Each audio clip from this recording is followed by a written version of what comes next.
High high বন্ধুরা, আজকে চলে এসেছি জঙ্গলপুরের 3 নম্বর গেট 5 নম্বর গলি। তো এই কমপ্লেক্সের মধ্যে আজকে গাড়ি লোড হবে।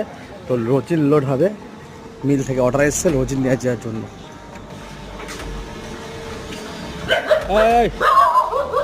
এই তো মিলের ভেতর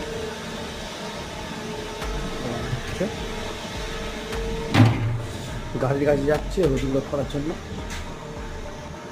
এখনো লেবার আসেনি, তাই আমি টিফিন করে চলে এসেছি। এবার দেখি সব এসছে নাকি। গিয়ে এখানে ব্লগ বানাতে দেবে না, ক্যামেরা নাকি বন্ধ, ক্যামেরা করতে দেওয়া নিষেধ আছে এখানে। গাড়ি লোড হবে।